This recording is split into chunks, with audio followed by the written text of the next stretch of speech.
Hello viewers, welcome to my channel. আশা করি আপনারা সবাই খুবই ভালো আছেন। তো আমার গলাটা একদম আজকে ভালো নেই। কয়েকদিন ঠান্ডা লাগার জন্য শরীরটা খুবই খারাপ ছিল, তার জন্য গলাটা একদম বসে গেছে ঠান্ডা লাগার কারণে। তাই জন্য কোনো ভিডিও শেয়ার করতে পারিনি, ভয়েস ওভারও দিতে পারিনি। তো চলুন, আজকে আমি আপনাদের জন্য একটা সজনে ফুলের ভাজা এবং চিকেনের একটা রেসিপি নিয়ে এসেছি। Please ignore my voice. তো ভিডিওটা দেখতে থাকুন। আর আমার ভিডিওগুলো যদি ভালো লাগে তাহলে প্লিজ লাইক, শেয়ার, সাবস্ক্রাইব করবেন, চ্যানেলটাকে পাশে থাকবেন। তো চলুন, প্রথমে সজনে ফুলগুলোকে আমরা গাছ থেকে কিছুটা পেড়ে নিয়েছি এবং কিছুটা যেগুলো একদম ফ্রেশ ফুলগুলো নিচে ছিল সেগুলোকে তুলে নিয়েছি, নিয়ে ভালো করে ধুয়ে পরিষ্কার করে নিয়েছি।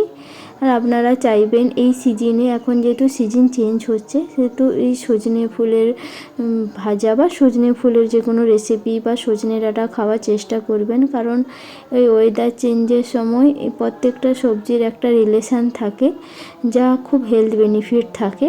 তো আপনারা যারা গ্রামে থাকেন তারা তো একদম ফ্রেশ সজনে ফুল পাবেন, আর যারা শহরে থাকেন তাদেরকে কিছু করার নেই, কিনে খেতে হবে। তো আমাদের দেখতে পেয়েছেন একদম গাছ থেকে পাড়া সজনে ফুল, যেগুলোকে ভালো করে ধুয়ে পরিষ্কার করে নিয়ে বেসনের সঙ্গে পেঁয়াজ, কাঁচা লঙ্কা, ধনিয়া পাতা কুচিয়ে ভালো করে ভেজে নিয়েছি।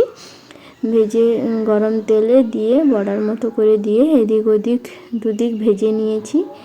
ভেজে দেখতেই পাচ্ছেন ভাজা হচ্ছে, এদিক ওদিক দুদিক ভেজে হয়ে গেল ভাজা। তো কালারটা চেঞ্জ হয়ে গেলেই আমাদের তৈরি হয়ে যাবে সজনে ফুলের ভাজা। তো এইভাবে সজনে ফুলের ভাজাগুলোকে এদিক ওদিক করে এভাবে ভালোভাবে সবগুলোকে ভেজে নিয়েছি। ভেজে নিলেই আমাদের রেডি হয়ে গেছে সজনে ফুলের ভাজা। তো চলুন পরে চিকেন কষাটা রেসিপিটা শুরু করি। প্রথমে চিকেনটাকে ভালো করে ধুয়ে তেল, নুন, হলুদ ভালোভাবে মিশিয়ে রেখে দিয়েছি। এদিকে কড়াইয়ে তেল গরম করে তেলের মধ্যে ফোড়ন হিসেবে তেজপাতা, শুকনো লঙ্কা দিয়েছি। তারপরে পেঁয়াজকে কুচিয়ে রাখা ছিল, সেই কুচনো পেঁয়াজগুলোকে দিয়ে তেলের মধ্যে দিয়ে ভালোভাবে নেড়ে নিয়েছি।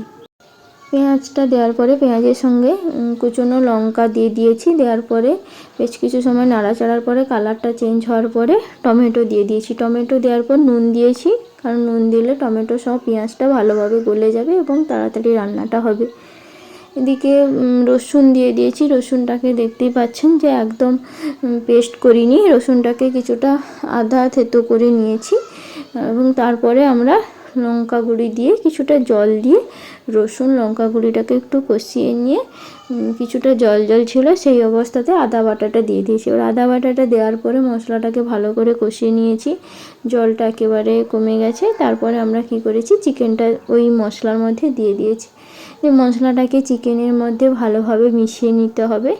তো ভালোভাবে মিশিয়ে নেওয়ার পরে আমরা মাংসটাকে কষতে থাকবো। ততক্ষণ কষতে থাকবো যতক্ষণ না মাংসর একটা কালার চেঞ্জ হয় এবং সাইড থেকে মশলাটা থেকে তেল না বেরিয়ে আসা পর্যন্ত আমরা ভালোভাবে মাংসটাকে কষতে থাকবো। তো ভালোভাবে মিশিয়ে নেওয়ার পরে মাংসটাকে এভাবে বেশ কিছু সময় কষাবেন। তা দেখতেই পাচ্ছেন কালারটা কেমন চেঞ্জ হয়ে এসে এবং সাইড থেকে তেলও ছেড়ে দিয়েছে মাংসের। তো মাংসটাকে আগে থেকে ম্যারিনেট করা ছিল বলেছি, নুন হলুদ টলুদ দিয়ে। তারপরে আমরা মাংসটাকে কষিয়ে নিয়েছি। কষিয়ে নেওয়ার পরে মাংসটা যখন কষানো হয়ে গেছে তখন জল দিয়ে দেবো এবং আগে থেকে ভেজে রাখা আলুগুলো ওই ঝোলের মধ্যে দিয়ে দেবো। এবারে ঝোলটা ফুটে এলে আমরা ধনেপাতা কুচি দিয়ে নামিয়ে দিলেই হয়ে যাবে আমাদের চিকেনের ঝোল, সজনে ফুলের ভাজা সঙ্গে চিকেনের ঝোল। আমার ভিডিওটা যদি ভালো লাগে তাহলে please like, comment, share, subscribe করবেন।